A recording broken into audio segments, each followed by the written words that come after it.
আসসালামু আলাইকুম সম্মানিত বিনিয়োগকারী ভাই বোনেরা, আশা করি ভালো আছে। ইনভেস্টমেন্ট ইন বিডি স্টক চ্যানেলের পক্ষ থেকে সবাইকে আন্তরিক শুভেচ্ছা। বরাবরের মতন আজকে আর একটা নতুন ভিডিও নিয়ে হাজির হচ্ছি। বেশ কয়েকদিন আমি ভিডিও দিতে পারিনি, সেজন্য আন্তরিক দুঃখিত। আর আমার একটু সো চলেন আহ, দেখে আসা যাক ডিএসসি ইন্ডেক্স নিয়ে। সো ডিএসসি ইন্ডেক্স যেটা একটা চ্যানেলকে ব্রেকআউট করছে, একটা ডাউন ট্রেন্ড হয়ে একটা চ্যানেলকে ব্রেকআউট করছে, হয়ে এখন হচ্ছে এটা রিটেস্ট হওয়ার। তো এখানেও একটা সাপোর্ট আছে, এই লেভেলটাতে একটা সাপোর্ট আছে, আর একটা যেটা সাপোর্ট আছে এই চ্যানেলটাতে, এখানে একটা সাপোর্ট এখানে। আর আরেকটা যেটা সাপোর্ট আছে সেইটা হলো এই লেভেলটাতে, এই লেভেলটাতে এখান থেকে যদি আমরা একটা সাপোর্ট টানি। তো এই লেভেলটাও একটা সাপোর্ট সাপোর্ট জোন আছে। তো বর্তমানে এখন তিনটা সাপোর্ট, এইটা একটা সাপোর্ট জোন, এইখানেও একটা, এর নিচে একটা সাপোর্ট জোন, এই ট্রেন লাইনটাকে যেটা ড্র করছি সেটার নিচে একটা সাপোর্ট জোন, আর হচ্ছে এইটা সাপোর্ট জোন। তো অনেক কিছু আসলে এখন নির্ভর করবে নির্বাচন, আম, বড় ইনভেস্টরদের কি তারা মার্কেটে কি করতে চাচ্ছে, আইসিবি কি করতে চাচ্ছে। তো এটার উপর নির্ভর করবে। তো এখান থেকে হয়তো মার্কেট ভালো হবে, হয়তো বা কিছুদিন হয়তো বা সাইড ওয়াইজ মুভমেন্ট করবে, তারপরে হয়তো বা নির্বাচনের যে একটা ইয়ে হবে সেটাও নিয়ে আপডেট হবে। তো নির্বাচন হয়তো হবে, কোনো ইয়ে নাই এখন, যেহেতু অনেক দেশের চাপ আছে, সেক্ষেত্রে এই তত্ত্বাবধায়ক সরকার যে আছে তারা নির্বাচন দিতে বাধ্য হবে। তো এত বেশি প্যানিক হওয়ারও কিছু নেই। তো এখন দেখা আসা যাক যে আমি যে শেয়ারগুলো সিলেক্ট করছিলাম এর আগে, বা আপনাদের অনুরোধে যে শেয়ারগুলো, তাদের মধ্য থেকে কিরকম পারফরমেন্স করতেছে। সো আমি মেঘনা ইন্স্যুরেন্সটাকে আপনার সেটা মেঘনা ইন্স্যুরেন্স একটা ডাউন ট্রেন্ড সম্পন্ন করে, এখানে দেখেন একটা সাপোর্টটাকে ব্রেক করে লিকুইডিটি তৈরি করে এখান থেকে সে একটা আপ ট্রেন্ড যাওয়ার চেষ্টা করতেছে। তো এইটার যদি ইয়ে হয়, তো এইটার,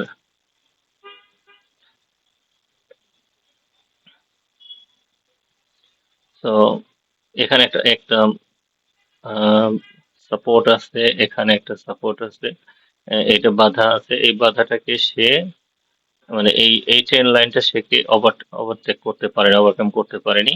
তো এখান থেকে হয়তো বা নিয়ে ওভার আসতে পারে। আর এই শেয়ারটা অনেক এখন লো প্রাইসে আছে লাইফ ইন্স্যুরেন্সের মধ্যে। সো যেহেতু মার্কেটে ভলিউম কম, সো এই শেয়ারগুলোতে থাকতে হবে যেগুলোর মধ্যে অল্প ভলিউমই একটা গেম হতে পারে।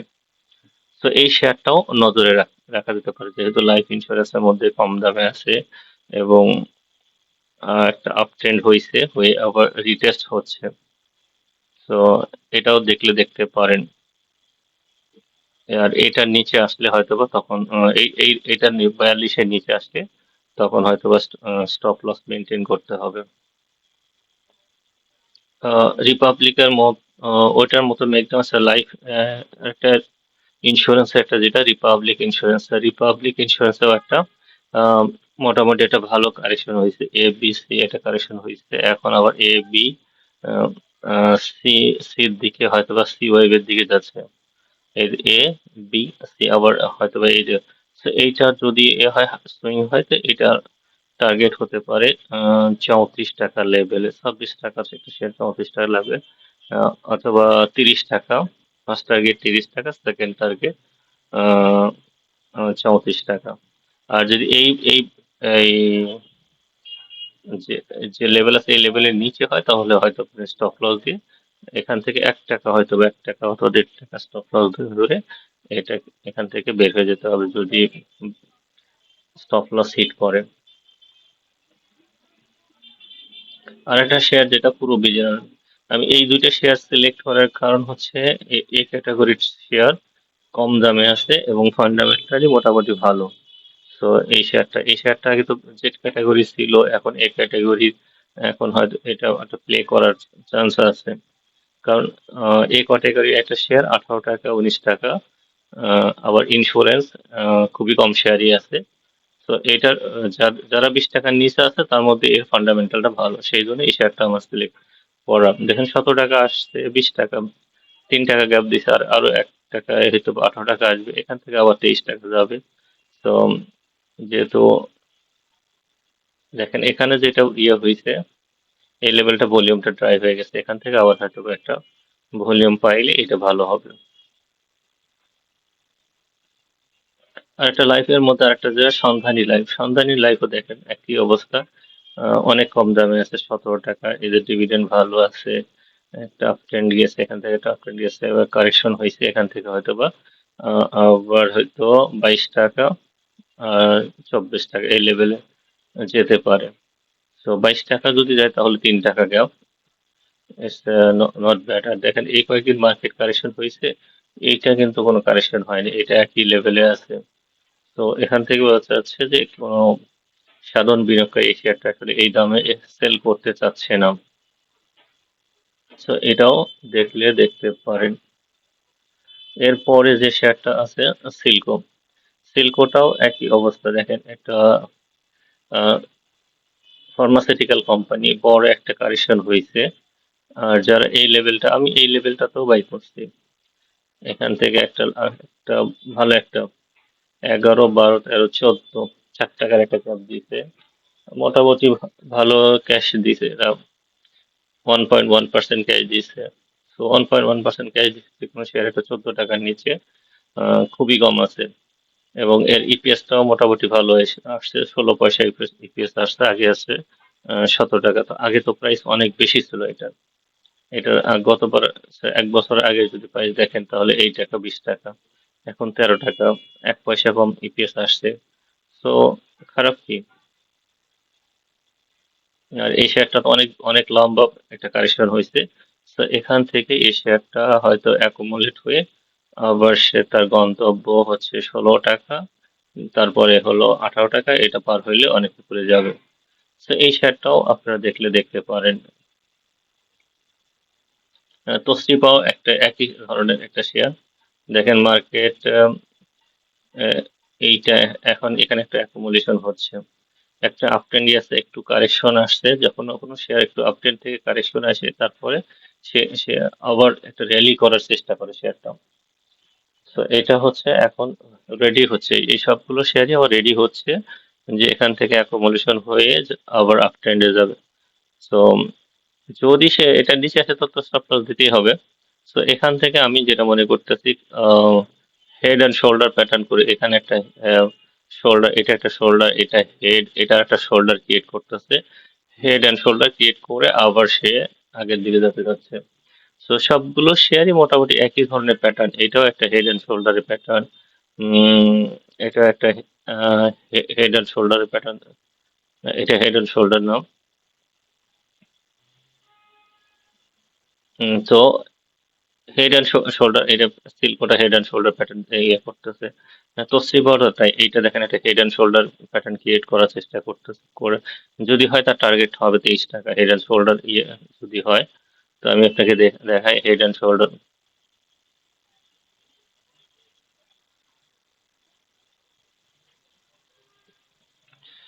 এখানে একটা হেড অ্যান্ড শোল্ডার, একটা হেড, এটা শোল্ডার, এটা শোল্ডার, এখান থেকে আবার টার্গেট। তো সবগুলো শেয়ারই একই অবস্থা, এখানে হেড অ্যান্ড শোল্ডার ইয়ে ক্রিয়েট করতেছে, করে এটা। তো এই শেয়ারটাও তাই, হেড অ্যান্ড শোল্ডার, শোল্ডার একটা,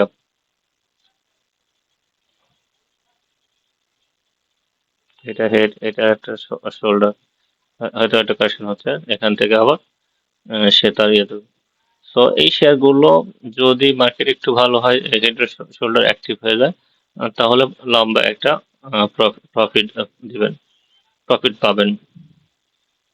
তো এইটাও একটা দেখেন, এই শেয়ারটাও, তারপরে শেয়ারটা যেটা নাহি ক্যাপ, নাহি ক্যাপটা, এটার ইপিএসটা খারাপ আসছে, যেহেতু ওরা একটা বড় একটা পেমেন্ট দিয়ে দিছে।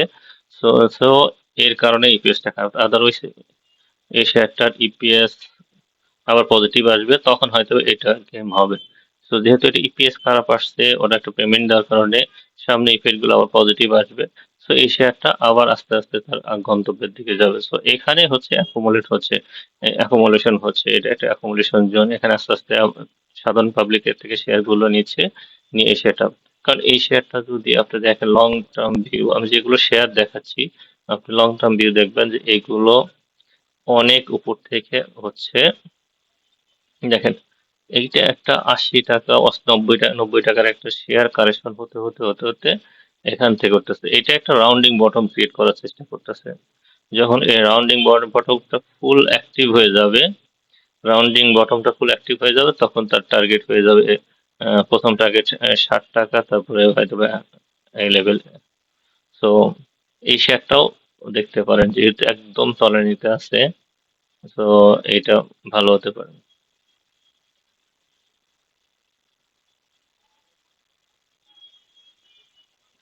কপার টেকও তাই, কপার টেক একটা কারেকশন হয়েছে, এখানে কিছুদিন অ্যাকোমোডেশন হচ্ছে, এখান থেকে এই শেয়ারটা আবার একটা র্যালি হওয়ার চান্স আছে। মার্কেট কারেকশন হচ্ছে, বাট এটা কিন্তু কোনো ইম্প্যাক্ট হচ্ছে না, আস্তে আস্তে আস্তে আস্তে একটু আপ হচ্ছে, ডাউন হচ্ছে, আপ হচ্ছে, ডাউন হচ্ছে, মানে বাই সেল করতেছে।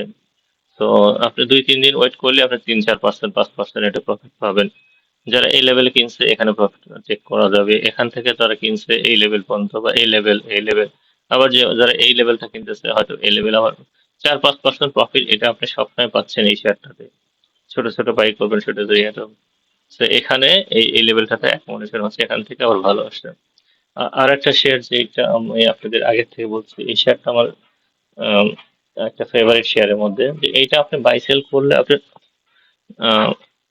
বাই সেল করতে পারেন। দেখেন এই শেয়ারটা যারা এখানে কিনছে 23 টাকা, এই 26 টাকাতে, আবার এসে সেটা 23 টাকার কাছাকাছি আসছে, আবার সেটা 28-30 টাকা গেছে, down up, down up, down. এই শেয়ারটা, এখন এই শেয়ারটা 22 টাকা আসছে, আবার 24 টাকা গেছে, আবার 22 টাকা আসছে, আবার 26 টাকা গেছে। তো এটা আবার এর মধ্যে আবার বোনাস একটা, 1 টাকার উপর একটা একটা বোনাস পাইছেন। তো এই শেয়ারটা আবার যখন 22 টাকা আসবে আবার কালেক্ট করা যেতে পারে, আবার দেখবেন যে এই শেয়ারটা, তো প্রতি মাসে এই শেয়ারটা আপনাকে একটা ভালো প্রফিট দিচ্ছে। তো লোয়ার লেভেলে আসলে বাই করবেন, আপার লেভেলে গেলে সেল করবেন। তো এই আপনি প্রত্যেকটা স্টেজই আপনি 10 থেকে 15% করে, দেখেন আপনি এখান থেকে 11%, এখান থেকে 22%, এখান থেকে গ্যাপ দেখেন 9%, এখান থেকে 12%, এখান থেকে 9%। আপনি যদি 5-6% হয়, প্রত্যেক মাসে মাসে একটা করে সে 10%-এর একটা গ্যাপ গ্যাপ দিচ্ছে। তো কেন এই শেয়ারটা আপনি বাই সেলের মধ্যে রাখবেন না, কেন আপনি এটা করবেন না? ফান্ডামেন্টালি স্ট্রং, ইপিএস ভালো, ক্যাশ ডিভিডেন্ড ভালো দেয়। তো এই শেয়ারটা বাই সেলের মধ্যে রাখেন, ভালো ভালো করবে। এবং এই শেয়ারটা লং টার্মে যদি আপনি রাখেন, তো এটা অনেক ভালো করবে। আপনার যদি টার্গেট থাকে 20,000 শেয়ার, 10,000 শেয়ার আপনি বাই সেল করবেন, 10,000 শেয়ার আপনাকে লং টার্মের মধ্যে জন্য রাখেন। এই শেয়ারটা যদি এই লেভেল পার হয়, 33 পার হয়, তখন নেক্সট টার্গেট হলো 42, 42 পার হইলে তার টার্গেট চলে যাবে 80 টাকা, বা এই লেভেলটাতে আসবে 60 টাকা, 80 টাকা। তো এটা তো একবারে যাবে না, ধাপে ধাপে যাবে। তো শেয়ার যেগুলো সিলেক্ট করতে হবে ফান্ডামেন্টালি স্ট্রং, যাতে মার্কেট কারেকশন হলো একটু ভালো করে। আর কিছু আছে আরো ভালো শেয়ারের মধ্যে, যে মেঘনা petroleum, Jamuna oil, square pharma, এগুলো কিনে তো অনেক ওয়েট করতে হবে, তো আমাদের তো অত ধৈর্য নেই এগুলো ওয়েট করা। তো যাদের ধৈর্য আছে তারা ওই শেয়ার গুলোতে ইনভেস্ট করতে পারেন। আর ভিডিওটা লম্বা করছি না, আপনাদের ধৈর্য হবে, এত ধৈর্য নাই যে এত লম্বা ভিডিও দেখা। আর আমার এই ভিডিওটা যদি আপনাদের হেল্পফুল হয়, যদি ভালো লাগে, তো সাবস্ক্রাইব করবেন আমার চ্যানেল। আর যদি আপনাদের কোনো শেয়ার সম্বন্ধে জানতে ইচ্ছে থাকে তাহলে আমাকে জানাবেন, আমি চেষ্টা করব সেটা আপডেট দেওয়ার জন্য। ভালো থাকেন, আল্লাহ হাফেজ।